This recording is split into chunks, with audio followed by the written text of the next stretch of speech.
Cameo Radio. Welcome to another episode of Cameo Radio. We're here on the Bounceline with Danny Honeywine. Hi.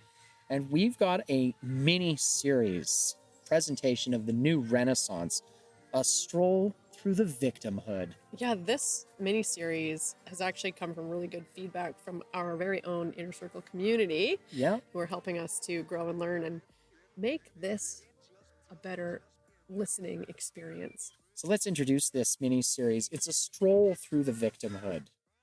We're building on episode 24, which was a really good episode on conflict resolution. Yeah. And in this one, what are we looking at primarily, Danny? We're going to look at the phenomenon of drama triangles and ultimately look at transforming those into a more healthy way of relating.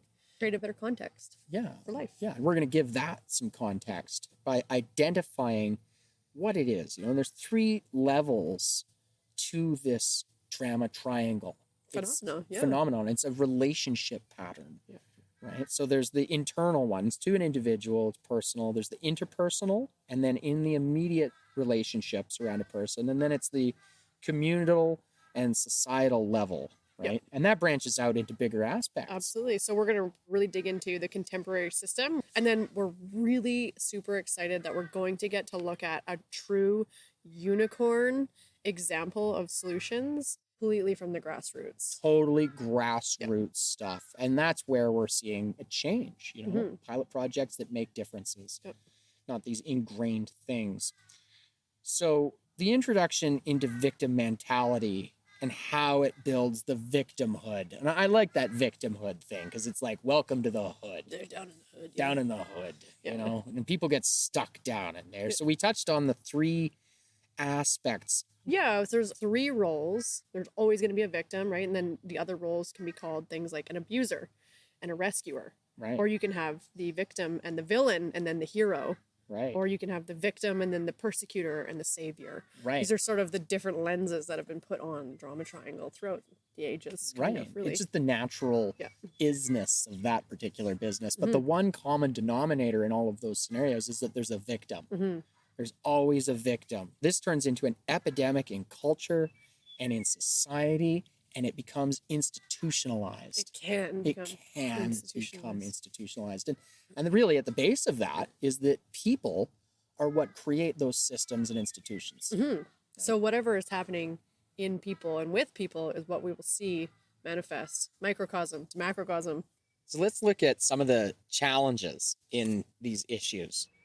The main challenge in this whole thing with the drama triangle is the temptation to be in it or to do it or to fall into it, as we might say. I think some people get addicted to the attention. You've heard of pity parties and these sorts of things. There's a lot of look at me that can happen. And what is it really? It's feeding the ghosts of the past. Absolutely, feeding those things. From that, it builds a false narrative that something is happening right now that just simply isn't happening. False challengers, false abusers. Yeah. And I want to really take a second and step back from that and say that there are actual victimizations that happen. There are actual abusers. Abuse of power in this world. Yes, and it can be at a federal level or it can be in an intimate relationship. Absolutely. 100%.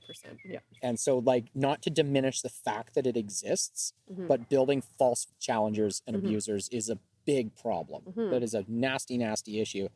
It ingrains an unstable and unreal foundation of the drama triangle into life. That's where things get a little skewy. Can't really build anything from a three-pointed foundation.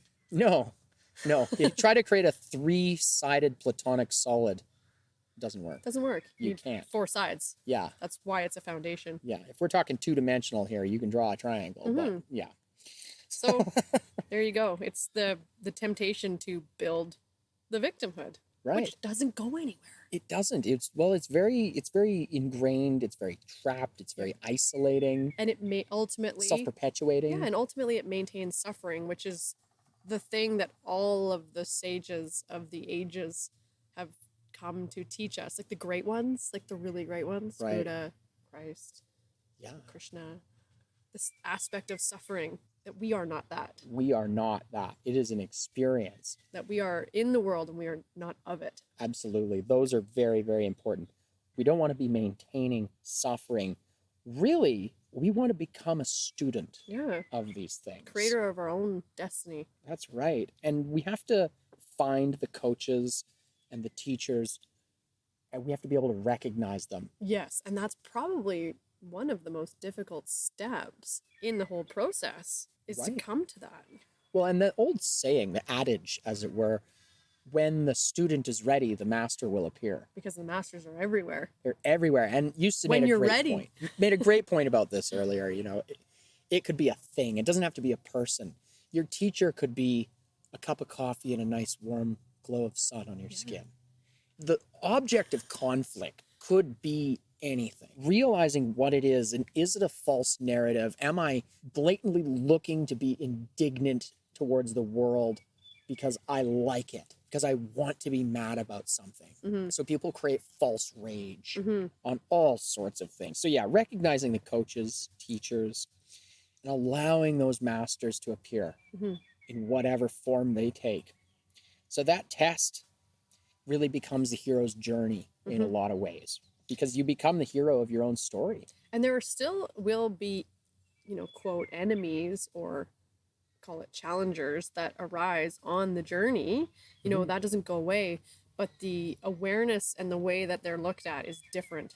They cause the person to meet them instead of run from them. And those that make you run from it, or those that try to keep you trapped and maintain the victimhood, are the enemies of the process. In the bigger picture. In the bigger picture, right? So they might look like they're there to help, but really they're maintaining it.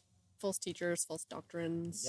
Yep. They become enablers of a delirious cycle all too often, right? Blaming is a really big part of that too. Blame is a great way to maintain the victimhood. Where are you laying the blame? Where's the blame? Is the blame being laid at the feet of a true abuse of power, which typically is systemic? Or is the abuse being laid at the hands of somebody who's just a victim of it themselves? And they are perpetuating it. So let's give a little example of that. Let's say somebody's in an interpersonal relationship. It's toxic to whatever degree or abusive to whatever degree. Instead of just pointing the finger at the person who's causing the problem, maybe realizing that they themselves are the victim of it in their past. Maybe it comes from a childhood issue. Maybe they actually need help and they have an unhealthy pattern that's coming out. And they're causing then another person to potentially become their victim. It's a self-perpetuating system. And once recognized properly, we can actually help those that are willing. That's healing. That's healing. And if people aren't willing, you can't help them. It's like the example of the dangerous drowner.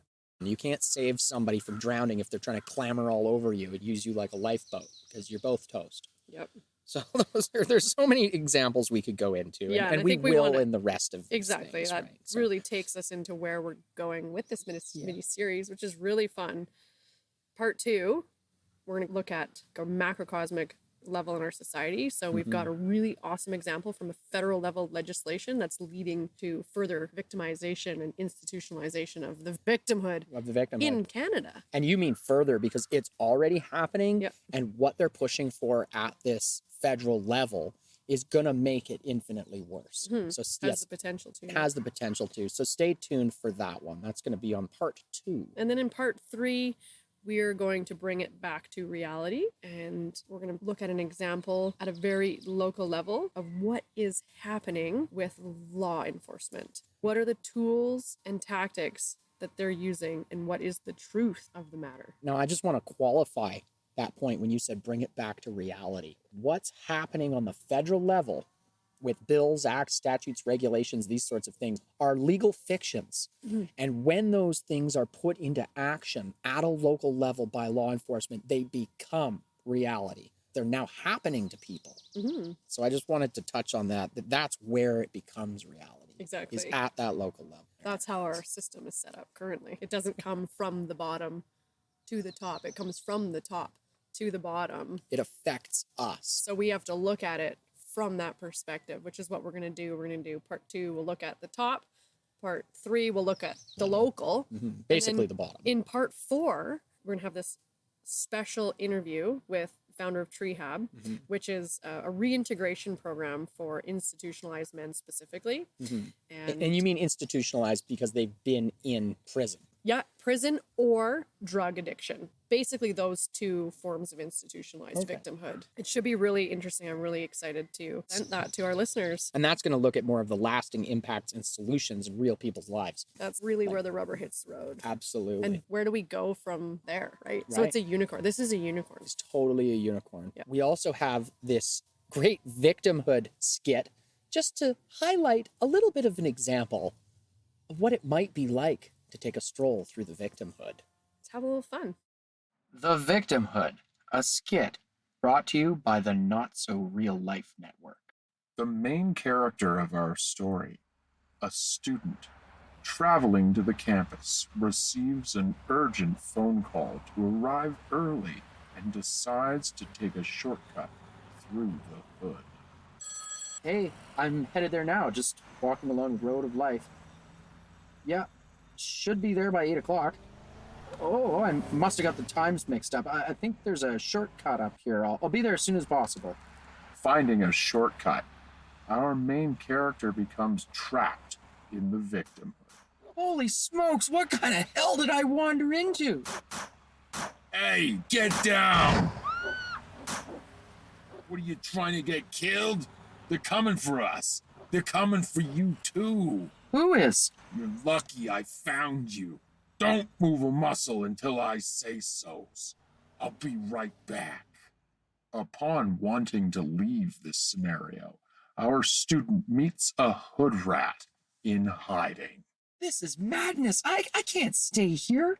Do you know how to get out of here? What do you mean, get out of here? What do you mean? What do you mean? Why would anyone stay here? This is where I'm from, yo. All of my people are here. It is what it is. Where you gotta get to anyways? Anywhere but this place.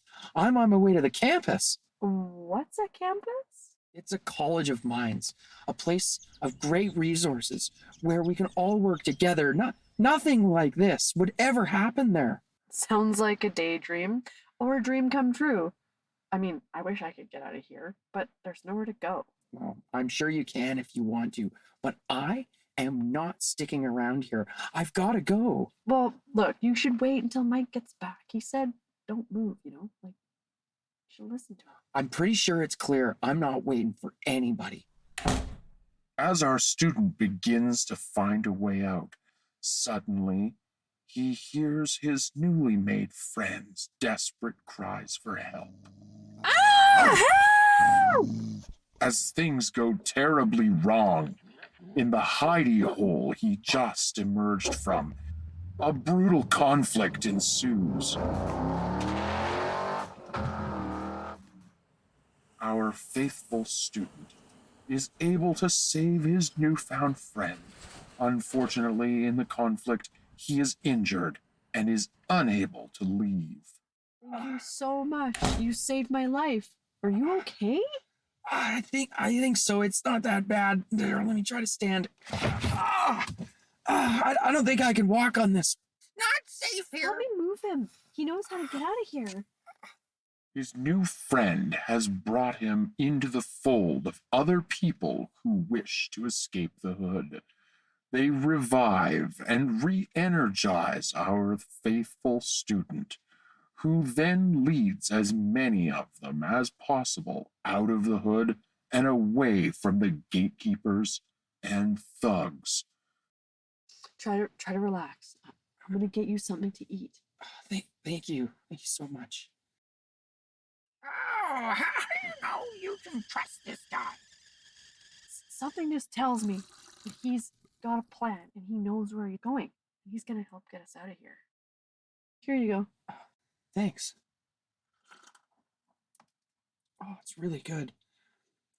I don't think I'm hurt that bad. I should be able to walk here fairly soon. I just need to rest. Well, don't try right now. You're gonna have to stay off that leg until morning. You can sleep right where you are. Nobody really knows about this place. We'll be okay here in the morning.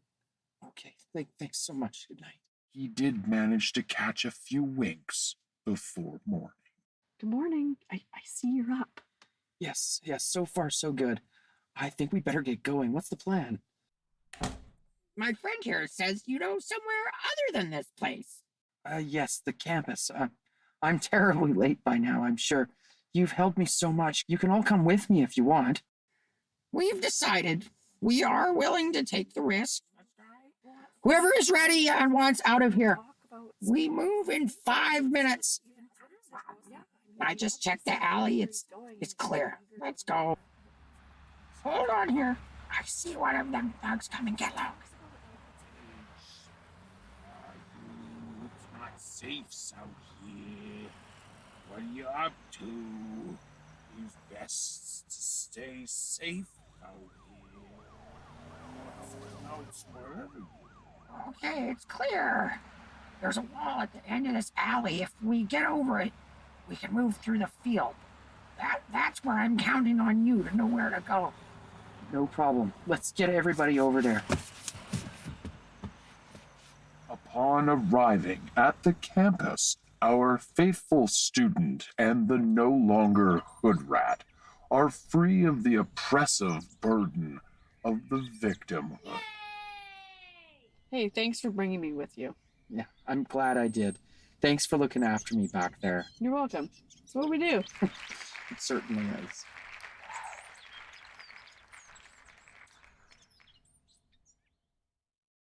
Wow, that was really something. There is some Mundai mind living in that victimhood, let me tell you. I don't know if I'd want to go there, but I guess, there is a way through. There always is a way through.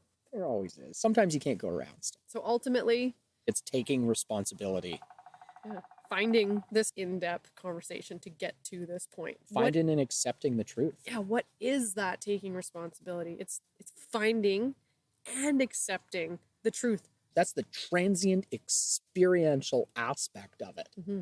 And it's always different, and it's to the individual. And there's no way that a courtroom judge or a codicil of law can truly encapsulate that. No. It's so in the moment. You would have had to have been there. And so another fascinating aspect of the drama triangle in terms of getting out of it, if you're in it, it only takes one person out of the 3 people in the triangle to break it.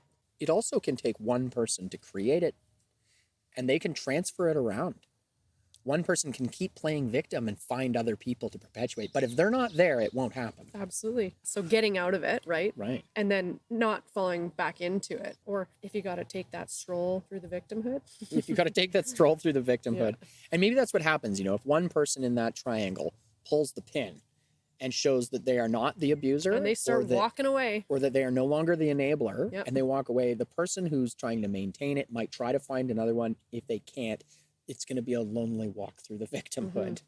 But that's the trick, is to realize then that that's what's happening, that it is a false narrative, or that it's not serving anything anymore, and to get out of it. And so the real turning point is that learning, that switch from the victim state to the creator state, the state of being a student of one's own journey in one's own life. Absolutely. So, transforming that narrative. Right? That triangle. Now instead of the victim, we have the creator or the student. And instead of the savior, we have a coach or a mentor or a teacher who appears. And instead of that persecutor, that abuser, we have a challenger.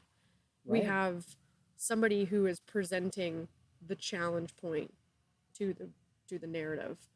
Yep. And that's the transformation of the triangle. So very important. That's probably one of the most important aspects. That's how you turn this thing around, right? That's how it's done on an independent individual level, and likely how it will be done on a larger scale, political or institutional level. Right. So it'll go, like bringing it back, it'll be transforming that drama triangle at the personal level, right? It hits into interpersonal relationships. Then it can hit at the societal level so that it's reflected in our community. Right. And it gets right in at a community level. And then it can really start to change the shape of a community and the transformation that a community can undergo because of that kind of healing can really affect when, say, a larger external body like a federal piece of legislation comes in and says, maintain the drama triangle, and the community says, actually, we're not going to play that anymore. Mm-hmm. But that's a very tough one, you know, because it has to happen at an individual level. And as we're going to look at in the second part, that's becoming more difficult because the system today is looking to actually bolster the victimhood. Yes. They want everybody in the hood. So it's all about doing that internal work. It's about looking at the systems today, the institutions, the governments, and the governance of those structures. I'm really excited for part 4 here, Danny. That Treehab sounds amazing. Yeah, as people do the internal work, that trend of the internal work actually has the potential, if we can start to see it at the next level of systems, it has the potential to then impact our institutions and our governments and our systems of governance. People seek out the gurus and the teachers and the senseis and all of these life coaches. But if people are doing it because they're seminar junkies, that's not a sincere effort. No, and a good like the student, teacher, you have to become a real student. Yeah, a good teacher or a good coach won't maintain that. They will let that student go. They'll say this isn't a student and they'll have to let them go. Yeah. And that's one actually aspect really important at the end of the day is to not set up shop in the victimhood. Don't set up shop in the victimhood. No. And that's how does this appear in a person in their real life? You notice a change of the behavioral pattern because all of a sudden we're not feeding into a drama triangle, which means I've become a different kind of actor. Right, and it's perpetuating that victimhood and creating more victims and perpetuating the cycle. Some really interesting stuff. And maybe we'll get into that towards the end of this mini-series. We can get into some of the things that we've really learned through this process.